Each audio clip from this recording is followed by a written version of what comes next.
Bienvenue dans le podcast Écoute-toi, je suis Aurélie Nussbaumer, psychologue spécialisée dans la perte de poids. Dans ce podcast, on va aborder tout ce qui touche aux problématiques de poids d'un point de vue psychologique, parce que ma spécialité, c'est les freins et blocages inconscients qui vous empêchent de maigrir. Je vous souhaite une bonne écoute.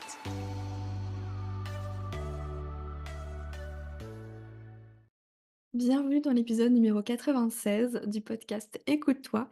Je suis ravie de vous retrouver aujourd'hui puisqu'on va aborder le sujet du surpoids et de prendre sa place. En gros, est-ce que le surpoids ne serait pas un moyen de prendre sa place? J'avais très envie d'aborder le sujet, même s'il me semble que j'en ai déjà parlé un petit peu dans les podcasts précédents, parce que je suis partie notamment de deux phrases que vous m'aviez partagées pour vous donner des exemples et amener de la réflexion, en fait, autour de cette question-là. Vous le savez, ici, on parle de perte de poids et de psychologie, parce que pour moi, les 2 sont intimement liés. Et j'ai très envie aussi de vous partager des questions d'introspection, donc n'hésitez pas à rester jusqu'à la fin pour pouvoir vous poser vous-même ces questions, y répondre, aller chercher finalement les réponses, au cœur de votre subconscient, dans vos croyances limitantes pour vous aider à prendre conscience peut-être de là où vous en êtes et ouvrir, d'autres possibilités par la suite. Je vous propose de commencer sans plus attendre avec la première phrase que vous m'aviez partagée, c'est: «Je sens que mon poids est une façon de prendre de la place et de me sentir moins vulnérable». Donc là, il y a 2 choses intéressantes dans, ce partage-là, c'est que le poids, ça peut effectivement être une façon de prendre de la place et on va revenir à des hypothèses, hein, qui se sont vues effectivement au cours de mes accompagnements, des histoires de vie qui, ont effectivement ont pris sens à ce moment-là. Je vous partage un petit peu, peut-être que ça fera écho à votre histoire, personnelle. Si par exemple dans votre entourage, en étant plus jeune, les personnes autour de vous avaient «peu d'intérêt» entre guillemets pour vous, c'est-à-dire qu'étant enfant, vous étiez peu écouté, peu vu, reconnu ou même pas dans le sens où vous étiez peu, écouté, mais en tout cas vous, vous avez la sensation de pas être écouté. Vous savez, c'est un peu le truc, on va vers nos parents et puis on leur dit: «Ah mais, tu sais pas quoi, il faut que je te raconte, machin, machin» et puis, du coup, nos parents écoutent d'une oreille, mais en même temps est en train de faire à manger, est sur son téléphone, regarde la télé et du coup n'est pas vraiment pleinement présent avec nous en tant qu'enfants. Du coup, on a la sensation peut-être, de pas compter, que ce qu'on dit, n'est pas intéressant, de pas exister presque. Du coup, notre corps peut prendre le relais. C'est qu'à force finalement, c'est un peu comme avec les enfants, vous savez, qui peuvent être, un peu, hyperactifs, toujours en train de crier, de courir, de se faire voir et cetera. Ces enfants, cherchent de l'attention parce qu'ils ont, la sensation en tout cas de ne pas l'avoir ou de pas l'avoir de la façon dont ils aimeraient, vraiment être vus, entendus, reconnus. Et ça du coup, ça peut créer une blessure, ça peut créer un manque, bien entendu, qui fait que parfois le corps peut prendre le relais et se dire: «Bon, puisque du coup, personne ne me voit, personne ne m'entend, OK, je vais faire en sorte qu'on me voit». Alors on est bien d'accord, c'est pas une stratégie consciente que l'on choisit, hein, c'est vraiment inconscient tout ça, mais le poids peut être une manière du coup de prendre de la place là où on a l'impression, de pas avoir eu de place, de pas avoir, compté à ce moment-là. Et je parle de l'enfance, mais ça peut tout à fait arriver à l'âge adulte, à un moment dans la vie, bref, c'est pas figé, à avant, notre majorité, hein, on est bien d'accord. Pour moi, c'est vraiment un mécanisme de protection. Je vous le dis souvent, le poids, le surpoids, il est pas là par hasard, il est pas là pour vous embêter. Il a une fonction, il a une utilité. L'idée, c'est d'essayer de comprendre, en fait, comment il s'est installé, pourquoi il s'est installé surtout, pour, lui donner l'autorisation de partir parce que on a pris conscience, de ce qui n'allait pas, de ce manquement. On peut le remercier d'avoir joué son rôle, d'avoir comblé finalement un manque. Mais aujourd'hui, en tant qu'adulte, avec toutes les ressources et les connaissances que l'on a, on peut prendre le relais d'une manière qui soit plus adaptée, pour soi-même. Parce qu'on est bien d'accord que, super, le poids est là pour nous dire: «C'est bon, j'existe, je prends de la place», mais clairement, moi, j'ai pas envie de garder ces kilos en trop. Donc on fait comment? On fait comment pour mincir tout en continuant à prendre sa place? Parce que c'est pas incompatible, au contraire.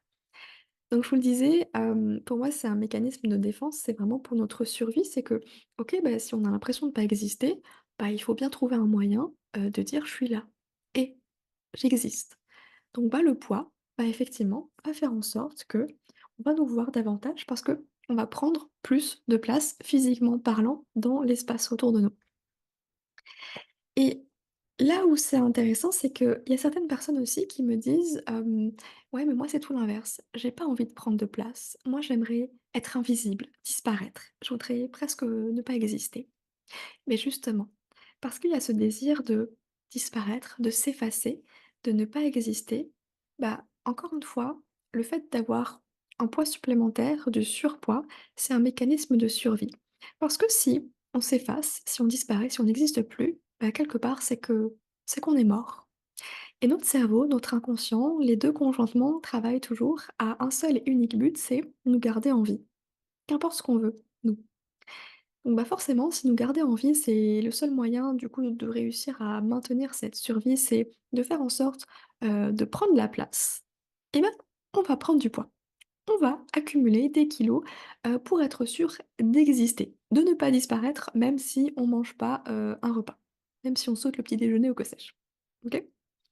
En tout cas, ça c'est ma vision des choses, d'un point de vue psychologique, bien sûr. Ça, c'est vraiment pour le fait de prendre de la place. Mais souvenez-vous, l'idée, c'était aussi qu'il y a cette impression de se sentir moins vulnérable. Je vais le dire vulgairement comme ça, peut-être que se sentir plus grosse, c'est se sentir plus forte, donc par opposition, moins vulnérable, moins faible. Et derrière la vulnérabilité, on associe souvent le côté fragile, le côté faiblesse, donc bah, forcément, on n'a pas vraiment envie d'être une petite chose faible et fragile. Donc bah, on préfère garder inconsciemment toujours, j'insiste là-dessus, ces kilos supplémentaires, ce surpoids. Ce surpoids qui, mine de rien, assure une protection, une carapace. Bah, c'est mine de rien une couche de graisse en plus pour nous assurer de ne pas nous faire de mal. On a potentiellement, moins de chances, je sais pas, d'être, d'être blessé ou de mourir, avec, des couches supplémentaires. C'est comme si on avait une armure, en fait, une carapace autour de nous, qui nous protège. En tout cas, on a la sensation qu'elle nous protège, cette carapace. Et j'ai envie de vous amener à réfléchir à l'inverse.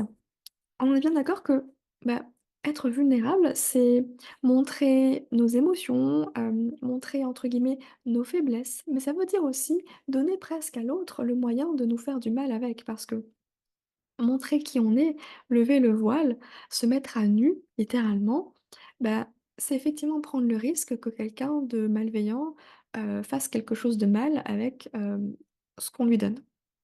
Imaginons, vous donnez un couteau à une personne, elle a 2 choix, soit vous faire un délicieux repas, soit vous tuer. Donc le poids, c'est pareil.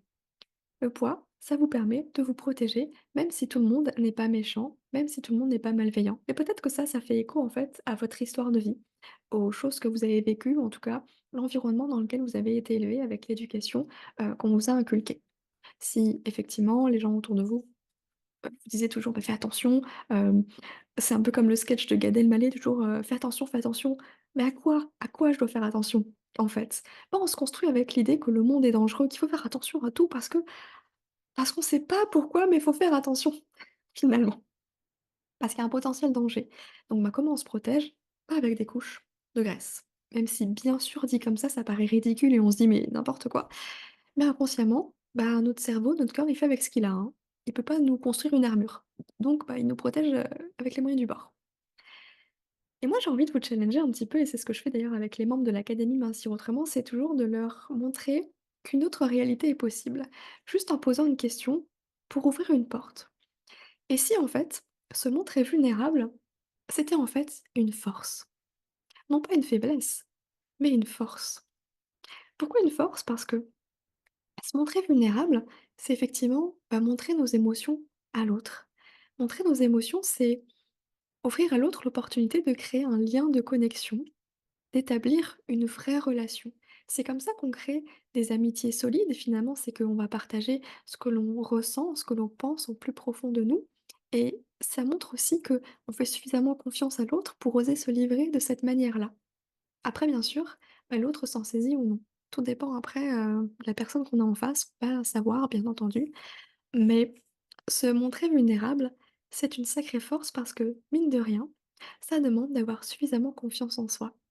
La confiance en soi, pour moi, je vous le rappelle, c'est savoir qu'on sera toujours là pour soi-même, qu'on ne se laissera jamais tomber. C'est simplement ça. Alors, est-ce que vous pensez être suffisamment, j'allais dire forte, j'ai pas envie d'utiliser ce mot-là. Est-ce que vous pensez être suffisamment présente, avoir suffisamment de ressources pour être toujours là pour vous, qu'importe ce qu'il se passe? Parce que c'est comme dans les relations amoureuses, soit on décide de se fermer complètement, mais ça veut dire potentiellement passer à côté d'une belle histoire, mais effectivement, c'est, se préserver aussi d'un échec, d'un chagrin. Mais ce serait dommage parce que on peut jamais savoir ce qui va arriver, mais forcément quand on fait le choix de se protéger, de se fermer complètement, il y a qu'une, réponse à ça, c'est que oui, on sera protégé, oui, on sera, préservé, mais on sera seul et finalement, ça va créer de la tristesse. Alors que si on ouvre un petit peu la porte, le champ des possibles, c'est, bah oui, on va entrer en relation avec les autres, on va se montrer peut-être vulnérable, petit à petit, avec certaines personnes, un cercle très restreint et ça ouvre, bah, la possibilité d'une superbe, amitié, une personne sur qui on va pouvoir compter toute sa vie ou, une nouvelle relation amoureuse. Qui va durer le temps que ça va durer, peut-être toute la vie, peut-être pas, mais en tout cas nous apporter du bonheur sur le moment. Qu'est-ce que vous choisissez? Pour moi, se montrer vulnérable, c'est une force parce que du coup, ça veut dire que oui, il y a la possibilité peut-être d'être, blessé. On est suffisamment, là pour nous-mêmes, on a suffisamment cette solidité en nous pour ces ressources, hem, pour se préserver soi-même, pour se cajoler soi-même, pour y aller quand même. Ça fait beaucoup de «même», je sais.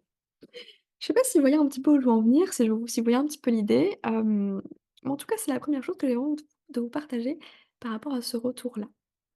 Pour moi, être vulnérable, c'est vraiment une force et non une faiblesse, comme vous l'avez compris. J'espère que ça, cheminera de votre côté et n'hésitez pas à m'en dire des nouvelles. La deuxième phrase que j'ai entendue, que vous m'avez partagée, que je voulais du coup, évoquer dans cet épisode d'aujourd'hui, c'est: «J'ai du mal à trouver ma place», que ce soit dans ma famille, dans mes amis, au travail et je pense que mon poids est lié à ça. Comment faire? Bah oui, parce que quelque part, comme quand on sait pas trop où se mettre, sur le canapé ou à une fête, on sait pas à qui parler, on sait même pas quoi faire de son corps. Vous savez, on a nos mains comme ça, elles sont de côté, on sait pas quoi en faire. On sait pas quoi faire de nous-mêmes, on sait pas comment se poser ou se mettre dans un coin de la pièce, on sait pas. Donc du coup, on fait quoi? Ben, on va avoir un verre à la main ou en tout cas un truc à grignoter pour se préserver des autres. Il y a une barrière entre les autres et moi et du coup, bah, je me sens mieux, je me sens préservée puis je sais quoi faire. Du coup, je suis rassurée. Trouver sa place, c'est quelque part, pour moi, le chemin d'une vie. C'est s'assumer complètement. C'est ne plus être un caméléon, ne plus être la pâte à modeler qui va s'adapter à la personne qu'elle a en face pour être sûre d'être aimée, de faire plaisir. Et ça demande, un travail sur soi parce que mine de rien, ça nous confronte directement à la peur du rejet. Parce que être soi-même, ça veut dire qu'il y a forcément des gens qui risquent de ne pas aimer ça, qui risquent de ne pas vous apprécier pour qui vous êtes, pour ce que vous êtes. Mais c'est un fait, tout le monde ne vous aimera pas. Et on a beau se conformer, essayer de faire plaisir à tout le monde, se plier en 4, s'adapter, être le caméléon, le plus incroyable qui change de couleur en 2 secondes, ça fait qu'on est aimé de tout le monde, mais au fond, on est aimé de personne parce que personne sait qui on est, même pas nous-mêmes, au final. Parce que si je vous pose la question là, bah, qu'est-ce que vous aimez dans la vie? Quelles sont vos passions? Peut-être que vous allez avoir extrêmement de mal à répondre à ça parce que l'attention a toujours été tournée vers les autres. Comment je peux faire pour, qu'ils se sentent bien? Comment je peux faire pour leur rendre service? Comment je peux faire pour qu'ils m'apprécient? Et au final, on se pose jamais la question de: «Bah, qu'est-ce que je peux faire pour moi, en fait? Quels sont mes besoins? Quelles sont mes envies? Comment est-ce que je peux être heureuse moi-même?» Et c'est OK, en fait, de pas être aimé par tout le monde parce que ça voudrait dire être aimé par n'importe qui. Est-ce que vous avez Est-ce que vous préférez avoir, je sais pas, 500 amis Facebook dont la moitié, vous les connaissez même pas? Ou plutôt 3 amis proches sur qui compter. Vous savez que si vous les appelez à 5 heures du mat un dimanche soir, ils poseront pas de questions, ils viendront. Je pose ça là. Et il y a peut-être aussi un stéréotype qui est véhiculé par les personnes qui sont, en surpoids. Il y a ce truc de: «Oh bah, du coup, ils sont sympathiques, ils sont rigolos, ils sont serviables, c'est chouette». Et peut-être qu'en fait, vous avez peur de perdre ça. C'est-à-dire qu'aujourd'hui, bah, vous savez peut-être pas trop, comment trouver votre place, mais la place que vous avez trouvée, c'est la place de la personne, rigolote, sympathique. Et peut-être que votre corps, en fait, vous a mis, dans cette case, vous a comment dire? Peut-être que votre corps, finalement, a créé ce surpoids pour coller à cette image de personne sympa, rigolote, serviable et tout, parce que pour vous, dans votre tête, on peut être que comme ça quand on est en surpoids. Et j'ai envie de vous poser, du coup, les fameuses questions d'introspection dont je vous ai parlé au début de l'épisode, donc n'hésitez pas à les noter. Il y en a 3. En vrai, il y en a 5. Je pousse toujours un peu plus. La première, c'est, mais qu'avez-vous peur qu'on dise de vous? La pire chose, ce serait quoi? Et est-ce que vous pensez que les gens minces sont davantage comme ça, du coup? Vous reprenez vos réponses à la question précédente et est-ce que vous pensez que les gens minces sont davantage comme ça que les gens gros? Troisième question, est-ce que vous pensez que vous risquez de devenir comme ça si vous maigrissez? En vrai, la question fondamentale, c'est qui êtes-vous sans ce surpoids?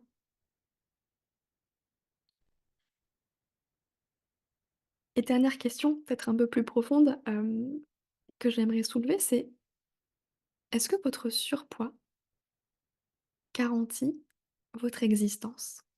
C'est-à-dire, est-ce que vous avez peur de ne plus exister si ce surpoids il disparaît là du jour au lendemain? Fermez les yeux, imaginez-vous tous ces kilos qui disparaissent.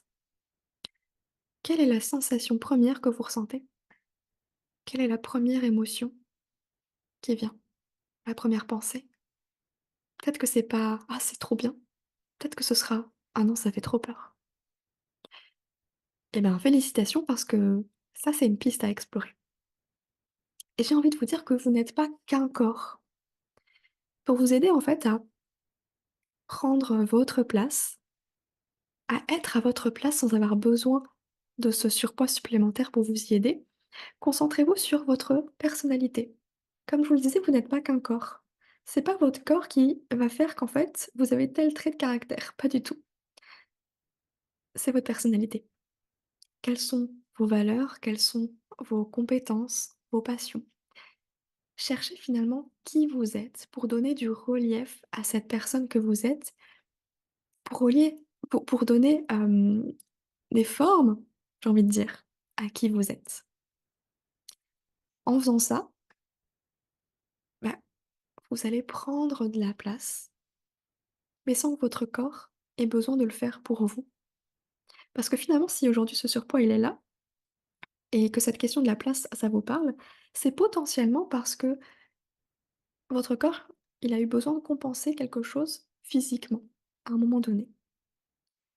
Alors concentrez-vous sur, non pas votre corps, mais votre esprit, j'ai envie de dire, sur qui vous êtes pour donner du relief, de la consistance, des formes à qui vous êtes et de savoir qu'intrinsèquement, perdre du poids, ça ne changera pas qui vous êtes. Exactement comme si vous changez de couleur de cheveux, ça ne changera pas qui vous êtes. Comme si vous changez de vêtements, la couleur de votre t-shirt, ça changera pas qui vous êtes au fond. Parce que vous êtes cette personne, cette personnalité. Et ça, peu importe le nombre de kilos, la couleur de vos vêtements, de vos cheveux, ça changera pas. Donc n'hésitez pas à creuser cette piste-là et si vous avez la sensation aussi quand vous regardez dans le miroir de pas vous reconnaître ou de vous dire: «Mais c'est pas moi ça», qu'il y a un décalage entre qui vous êtes et l'image que vous renvoyez, bah, justement, je vous ai créé cette fameuse checklist -10 kilos sans restriction pour s'habiller sans complexe, pour vous aider à voir un petit peu à quel niveau se situe le surpoids. Qu'est-ce que vous pouvez mettre en place? Sur quoi vous pouvez travailler pour commencer justement à dire adieu à ces kilos en trop? N'hésitez pas à la télécharger, cette checklist. Elle est gratuite. Je vous la mets dans la description de l'épisode. Et surtout, après ça, vous allez recevoir quelques mails pour dégommer un peu ces croyances limitantes que vous pouvez avoir. Donc, vous allez voir, c'est hyper intéressant. Et chaque dimanche, en fait, je vous envoie des conseils, des déblocages mindset pour vous aider à cheminer encore plus loin. Donc n'hésitez pas, c'est totalement gratuit et j'espère de tout cœur que ça vous aidera. Moi, je vous souhaite une très belle journée, prenez soin de vous et puis je vous dis à la semaine prochaine pour un nouvel épisode de podcast. Si vous avez aimé l'épisode, n'hésitez pas à le noter sur votre plateforme d'écoute pour participer à la diffusion de ce message et bien sûr partagez-le aux personnes qui ont besoin d'entendre qu'elles ne sont pas seules et que c'est pas parce qu'elles ont tout essayé que c'est perdu. Il y a toujours un chemin caché à emprunter. Je vous propose justement une approche plus psychologique avec Mincir Autrement. Merci pour votre soutien, prenez soin de vous.